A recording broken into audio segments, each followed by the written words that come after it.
en 1950.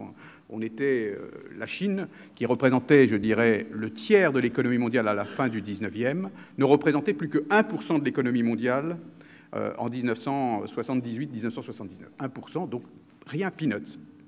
Alors ce petit Chinois s'est dit, c'est pas normal, qu'est-ce qui se passe? Et il s'est dit, mais peut-être que les choix de Mao Tse-tung, qui était à l'époque le grand patron de la Chine, qui a été entre la fin des années 40 jusqu'à la fin des années 70 le maître, qui avait imposé à la Chine un régime communiste autoritaire, centralisé, traditionnel, Deng Xiaoping, qui était quand même un peu son enfant, il s'est dit, peut-être que les choix qui ont été faits n'ont pas été les bons choix.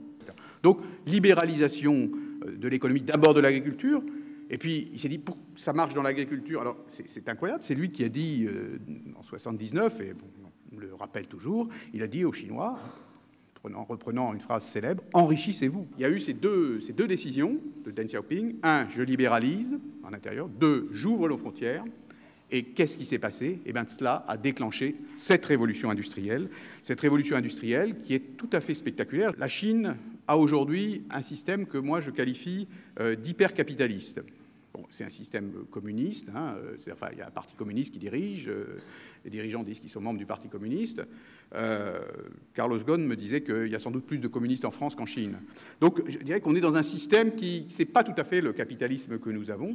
Et je dirais que l'alliance, je dirais, de l'État, d'un État très fort et d'une classe capitaliste très active, très dynamique, est absolument redoutable, si vous voulez. Mon opinion à moi, c'est que, évidemment, la Chine va connaître des problèmes sociaux graves, la Chine va connaître des problèmes d'environnement graves, la Chine va connaître des problèmes financiers, la Chine va connaître des problèmes politiques, avec ses voisins notamment, Taïwan, enfin, le Japon, etc. Mais je pense que ça n'entravera pas la dynamique économique chinoise. Évidemment, ce développement économique de la Chine, c'est pour nous un facteur de déstabilisation absolument inédit, d'une violence et d'une durée inhabituelle. La crise financière que nous connaissons aujourd'hui, de mon point de vue, elle est l'occasion de l'instauration d'un nouvel ordre économique mondial, nouvel ordre dans lequel la Chine est en train de prendre sa place sur tous les plans.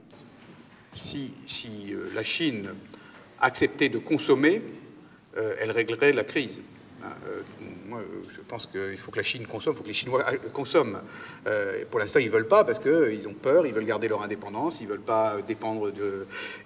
Or, aujourd'hui, c'est ça le problème, c'est que les Chinois ne consomment pas suffisamment, ils exportent trop, ils dégagent des excédents qui sont insupportables, et ça, c'est pas très sain.